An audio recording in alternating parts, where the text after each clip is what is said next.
Passing through the portal was like diving into icy water and emerging instantly dry. A moment of dizziness, a cacophony of colors and sounds, and then an abrupt silence. The familiar, stone-scented air of the observatory gave way to the smell of rich, damp earth and a heavy, sweet scent of decay. When they opened their eyes, they found themselves in a dream or a nightmare. Althea was more than they had been told. The sky was lit by the dim light of 3 pale suns, and this light filtered through the colorful caps of colossal, mushroom-like trees, each the size of a house, to reach the forest floor. The air was filled with glowing spores that hung like pollen. With every breath, the energy of an ancient and alien life filled their lungs. But beneath this beauty lay a deep sickness.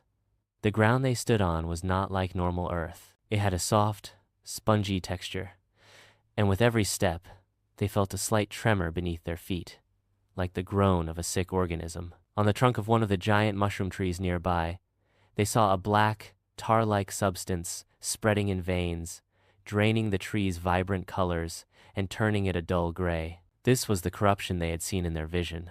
"This is incredible," Josh whispered, examining the alien ecosystem with the fascination of a scientist. His eyes recorded every detail, from the glowing spores to the strange plants on the ground.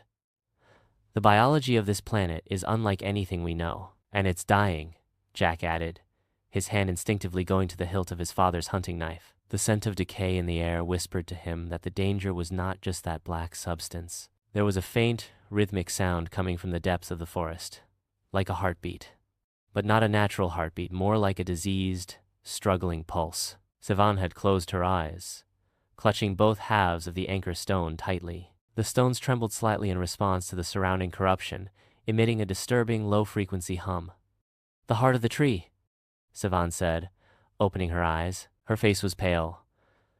"The center of Althea's life force. The corruption originates from there. We must go." "Do you know where it is?" Jack asked. Sevan pointed towards a spot deep in the forest. "Not exactly, but I can feel it. The stone is guiding me. It's like feeling the pain of a wound." The 3 of them set off into the depths of this strange and dying forest. Sevan led the way, following the whispers of the anchor stone. Jack followed close behind, scanning their surroundings for any threat. Josh trailed them, taking notes in a small notebook and analyzing everything he saw.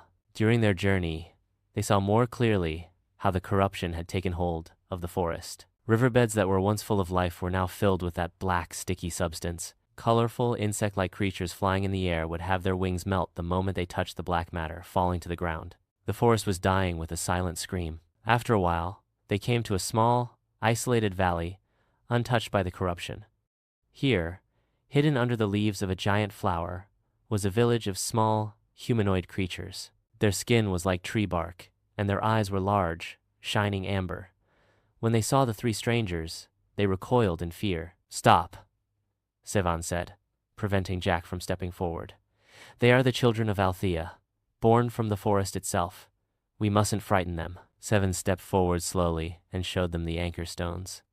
The pure light emanating from the stones slightly eased the fear on the creatures' faces. One of them, who appeared to be the eldest, with a face as wrinkled as the bark of a 1,000-year-old tree, stepped forward slowly. He did not speak, but his thoughts, like the anchor stone, reached their minds directly. His voice was like the rustling of leaves in the wind. "Strangers, you carry the Guardian's light. It has been a long time. You come when our heart is sick." "We came to help," Sevan replied. "To stop the corruption, we must go to the heart of the tree." The feeling that emanated from the elder's mind was filled with deep sorrow. The heart is no longer ours. It was stolen by the Song of Shadows. The song poisons the forest, takes our children from us, and turns them into monsters. At that exact moment, the rhythmic heartbeat from the depths of the forest grew louder, but this time, it was accompanied by a piercing, pained scream. From between the trees at the edge of the valley, a creature burst forth. It was once clearly a child of Althea, but now it was unrecognizable, twisted by the corruption. Its body was bent, its skin covered in the black substance, and its eyes glowed with a blind hatred. Jack drew his knife. "So these are the monsters." This was their first test. They had to defeat not just a dying world, but its corrupted inhabitants. And they could feel that behind that monster, in the shadows of the forest, more were waiting. The corrupted creature lunged at them with a terrible fusion of pain and rage. Its movements were unnaturally jerky and broken, as if a force inside it was fighting its own body. Its once bark-like skin now looked as if tar had been poured over it, and its fingernails had turned into obsidian-like claws that tore at the earth. Jack reacted instinctively, lunging forward. His father's hunting knife seemed like a helpless toy in the midst of this cosmic nightmare. He rolled to the side as the creature pounced, its claws tearing up the ground where he had just been. Jack realized this creature was not only savage, but also incredibly strong. "Don't kill it," Sevan shouted. "It's still a child of Althea, somewhere inside." Sevan held out the anchor stones. A pure, white light from the stones struck the corrupted creature. The creature shrieked, as if in pain, and recoiled. The black substance on its body seemed to vaporize for a moment, where the light touched, but then it reformed even more aggressively. The light was causing it pain, but not healing it. Meanwhile, Josh was analyzing the situation like a strategist. He watched the creature's movements, its reactions, its response to Sevan's light. "It's not a weakness," he muttered to himself. "The light only enrages it. The corruption seems to feed on pure energy. We have to balance it with something else." The creature had turned its attention to Sevan. It charged towards her, as if wanting to destroy the source of the light. Jack moved to intercept, but was thrown aside by a whip-like lash of the creature's tail. Just as the creature was about to reach Sevan, Josh did something unexpected. He broke off a thorny branch from a nearby plant and ran, plunging it into the creature's leg. It was a diversionary tactic. The creature roared in pain and turned to Josh. "Josh, what are you doing?" Jack yelled, trying to get up. "A theory," Josh replied, his eyes locked on the creature. "This corruption, it's a disease, an infection." "But every disease has an antidote. Maybe the answer isn't in the poison itself, but in the body that hosts it." Josh's bold move bought Sevan the time she needed. Sevan closed her eyes and focused on the anchor stones. But this time, instead of projecting a pure, cleansing light, she tried something different. She tried to feel the energy of Althea itself, the forest's current pain, its sorrow, and its will to survive.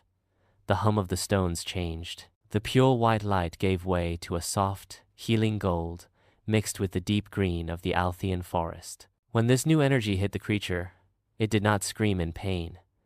Instead, it paused for a moment.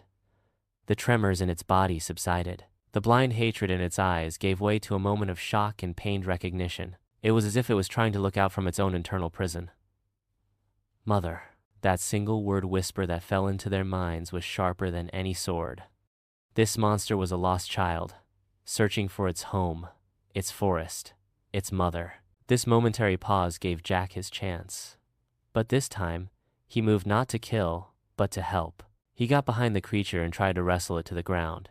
Josh helped him. The two brothers, with all their strength, tried to restrain the body controlled by the corruption. Sevan walked over to them and placed her glowing hands on the creature's chest, where its heart would be. "We hear you," she whispered. "You are not alone. Return home." The healing energy flowing from Sevan's hands spread through the creature's body. The black substance could not resist this pure life force. It began to dissolve like ink in water. The creature's body trembled violently.